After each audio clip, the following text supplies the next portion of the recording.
아멘. 주님의 평화가 우리의 영혼을 덮게 되기를 주님의 이름으로 축원합니다.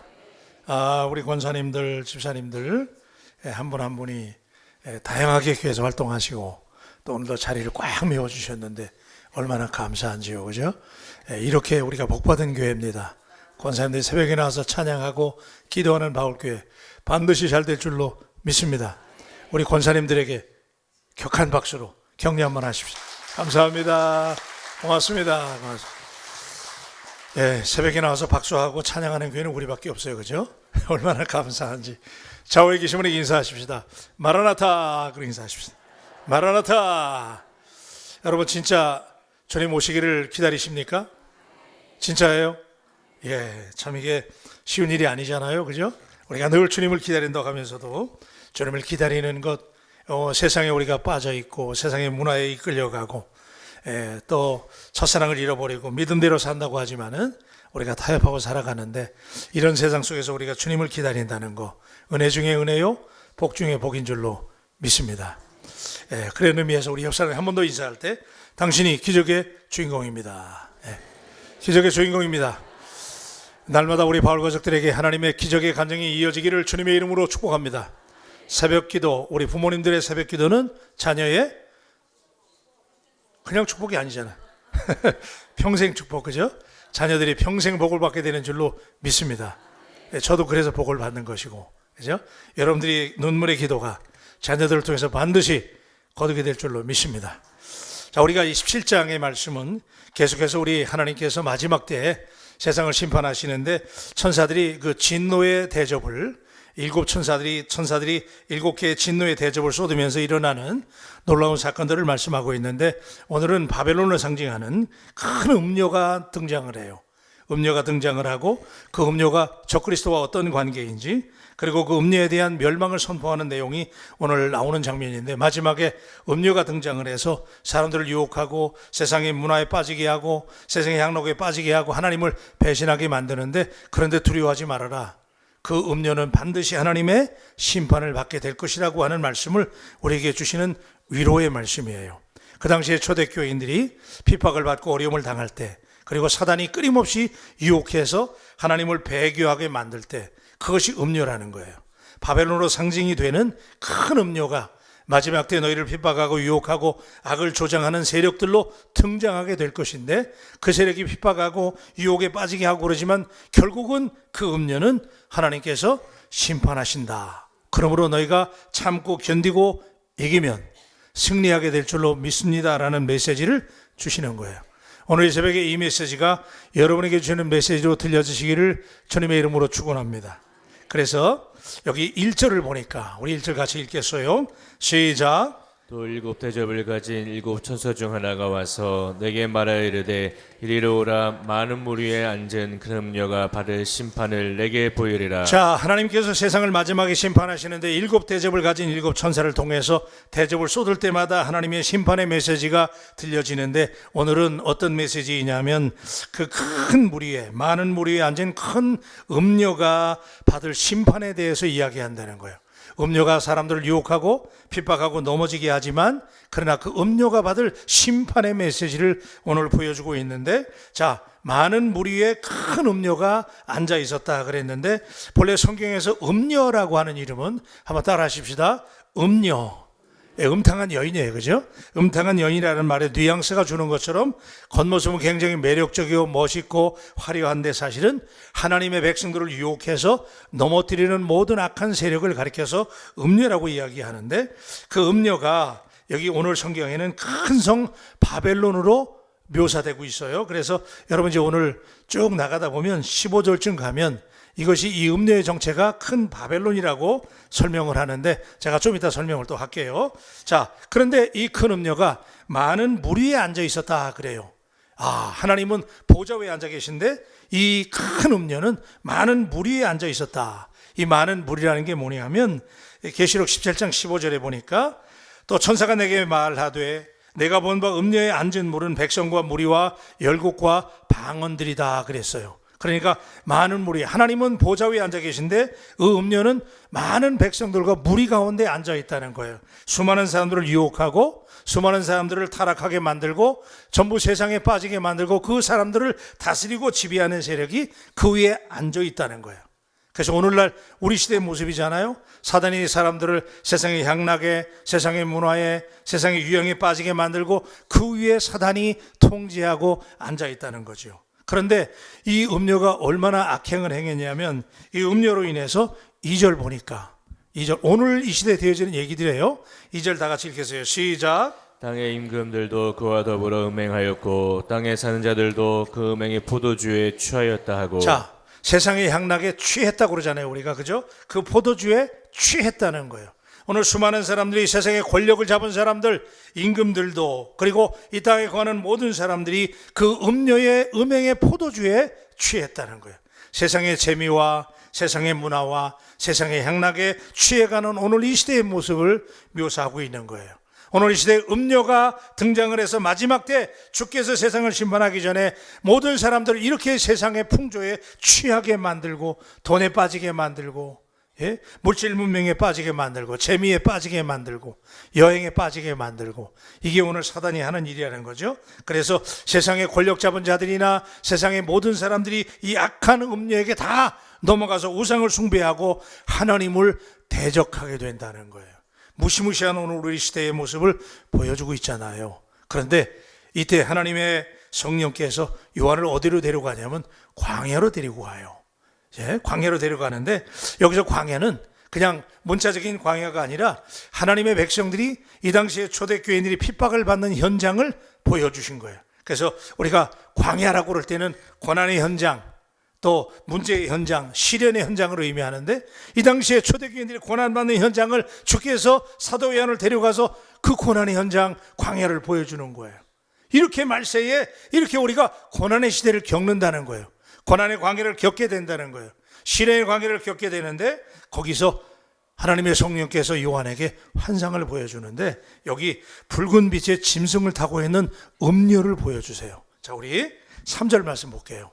3절 다 같이요. 시작. 그 성령으로 나를 데리고 광야로 가니라. 내가 보니 여자가 붉은빛 짐승을 탔는데 그 짐승의 몸에 하나님을 모독하는 이름들이 가득하고 7머리와 10뿔이 있으며. 자, 여러분 지금 우리가 음료에 대해서 묵상하고 있어요. 그래서 음료가 세상의 문화와 하나님을 대적하게 하는 모든 유혹의 세력이 음료라고 말씀을 드렸는데 이 음료 때문에 세상의 권력자들과 사람들이 다 세상의 문명에 취해가고 있는데 하나님께서 고난의 광야를 요한에게 보여주시는데 이 음료가 붉은 빛의 짐승을 타고 있었대. 그런데 그 짐승이 어떤 모양이냐면 그 머리에는 하나님을 모독하는 이름이 그 몸에 가득하고 7머리와 10뿔이 있었대요. 여러분 여기 7머리와 10뿔 얘기하니까 어디서 들은 것 같지 않아요? 우리가 13장 1절의 말씀을 나눌 때, 자, 자막이 준비될 텐데 13장 1절 말씀 나같이 한번 볼게요. 시작. 내가 바다에서 한 짐승이 나오는데 뿔이 10이요 머리가 7이라. 그 뿔에는 10왕관이 있고 그 머리에는 신성 모독하는 이름들이 있더라. 이미 등장했던 거예요. 그죠? 바다에서 짐승이 나왔고 땅 위에서 짐승이 나와서 그리스도인들을 핍박하고 그리스도인들을 유혹했잖아요. 거짓 선지자들이 등장해서 그리스도인들을 핍박했는데 그때 등장했던 그 짐승. 그죠? 그래서 머리가 7이고 뿔이 10개야. 그런데 그 뿔에는 하나님을 모독하는 이름이 가득 찼다는 거예요. 그래서 지금 하나님께서 요한에게 그리스도인들이 고난당하는 현장을 보여주시는데 거기 음료가 이 붉은 빛의 짐승을 타고 있었대요. 그러니까 이 짐승은 누구냐 하면 적그리스도예요. 한번 따라 하십시다. 적그리스도. 마지막 때 그리스도인들이 고난당하는 현장에 적그리스도가 있는데 이 적그리스도는 그리스도를 모독하는 모든 세력을 의미하는 거예요. 오늘 이 시대에 예수 믿기 때문에 그리스도인들을 핍박하고 교회를 핍박하고 예수 믿지 못하게 만드는 모든 악한 세력이 적그리스도예요. 그런데 마지막 때 음료가 이 적그리스도를 타고, 예? 이 사단이 이렇게 역사한다는 거죠.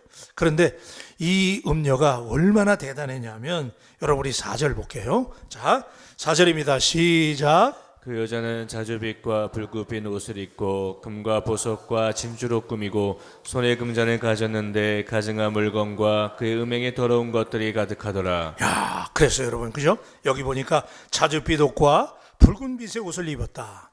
이 당시에 그 지금이야 뭐 염색이 굉장히 발달했기 때문에 우리가 화려한 옷을 누구나 입을 수 있지만은 이때 당시에는 염색 기술이 발전하지 못했기 때문에 이렇게 화려한 옷, 그러니까 여기 자줏빛이나 붉은빛의 옷은 아무나 입는 옷이 아니에요. 이거는 그 당시에 왕족이나 입는 옷들이란 말이에요. 그런데 이 옷을 음녀가 입고 있었대. 그 짐승을 타고 있는데 음녀가 이런 옷을 입고 있는데 금과 보석과 진주로 꾸미고 손에 금잔을 가졌다는 거야. 화려하죠, 그죠? 멋있어요. 굉장히 부자예요. 오늘 이 시대의 모습이잖아요, 그죠? 오늘 시대 세상의 물질이 부자예요, 그죠? 오늘 화려해요, 멋있어요, 굉장히 매력적이에요. 오늘 적그리스도가 이렇게 등장한다는 거예요. 그러니까 여러분, 되게 다 그런 건 아니지만 너무 번지름하고 멋있고 예쁜 거는 조심해야 돼. 사실 그 속에 사단이 있어요. 믿으시면 아멘. 조심해야 돼. 꼭 그런 건 아니지만 대부분에 보면 그래요.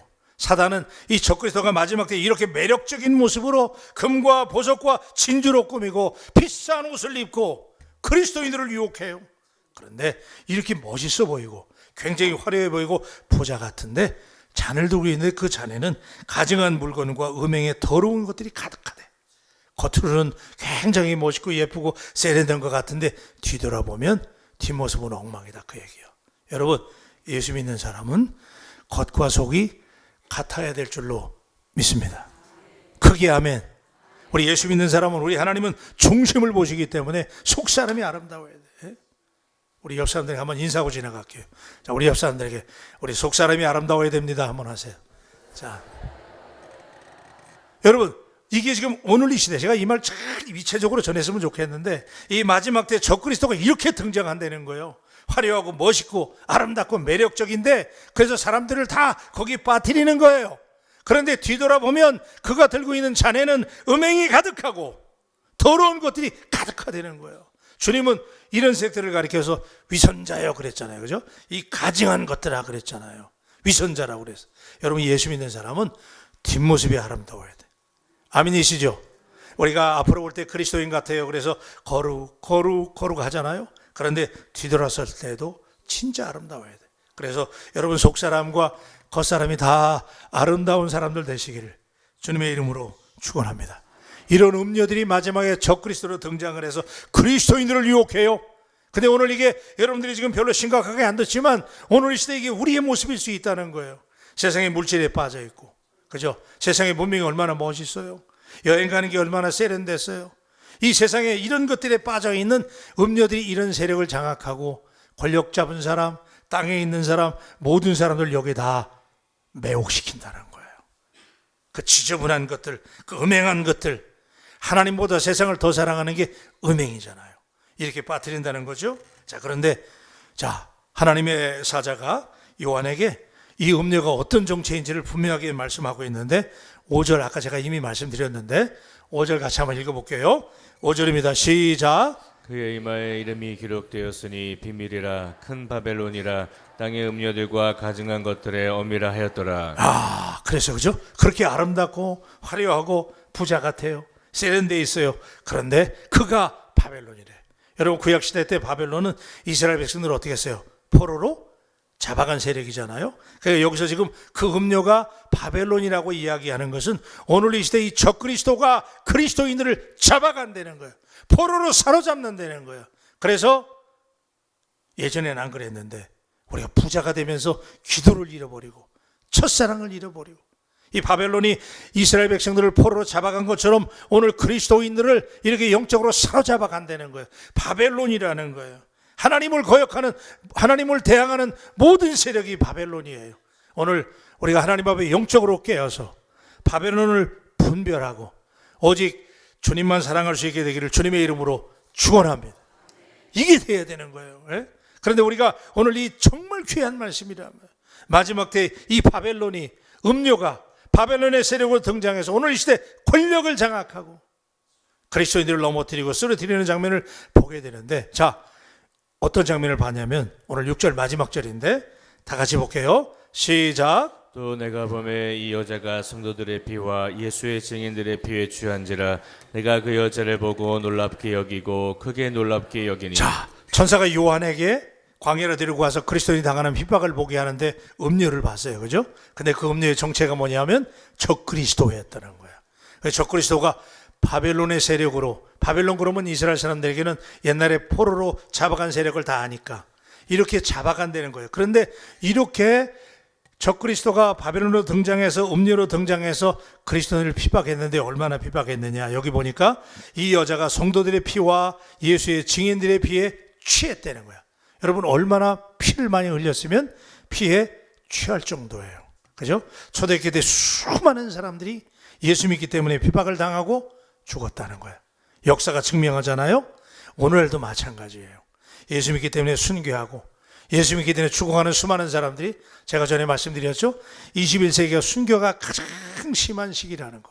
지금 우리가 몰라서 그렇지 북한, 러시아, 사회주의, 저 중동에, 모슬렘 땅에 예수 믿기 때문에 죽어가는 수많은 성도들이 있어. 얼마나 핍박을 당했는지 예수의 증인들의 피에 취할 정도래. 피에 취한다는 거예요. 그렇게 많이 죽어가. 그래서 요한이 이 장면을 보고 얼마나 충격을 받았는지 내가 그 여자를 보고 놀랍게 여기고 크게 놀랍게 여겼다는 거예요. 무서운 거예요. 그죠? 그 장면을 보고 무서운 거예요. 그런데 이제 내일 말씀이 이어지지만은 내일 말씀에 뭐라 그랬냐면 요한에게 그 음녀는 무저갱에 올라왔다가 결국은 이렇게 강력하게 그리스도를 핍박하고 유혹하고 넘어뜨리고 쓰러지게 만들지만, 그래서 피에 취하게 만들지만, 그러나 이 음녀는 마침내 하나님께서 심판하셔서 멸망시켜 주실 줄로 믿습니다. 할렐루야. 마지막 때 이런 일이 일어나게 되는데 우리 성도들을 미혹하게 하고 괴롭히고 핍박하는, 심지어는 죽일 수 있는 세력들이 등장하지만 그리스도인들이여 두려워하거나 놀라지 말고 마지막 때 따라하십시다. 오직 믿음. 그래서 우리 아까 찬양했잖아요. 그죠? 믿음이 이기네 그랬어요. 여러분 오늘 우리에게 주시는 말씀으로 여기고 우리 주변에 화려한 것, 매력적인 것, 그 속에 적그리스도가 있을 수 있어요. 항상 조심하고 오직 믿음에 바로 서서 사단을 두려워하지 말고, 결국은 그들은 멸망당할 세력이니까 바벨론이 아무리 대단한 것 같아도 하나님께서 이기시는 줄로 믿습니다. 그래서 그 믿음을 가지고 오늘도 영적 분별하시고 세상에서 타협하지 말고 유혹에 넘어지지 말고 승리할 수 있는 바울 가족들이 되시기를 주님의 이름으로 축복합니다. 기도하십시다.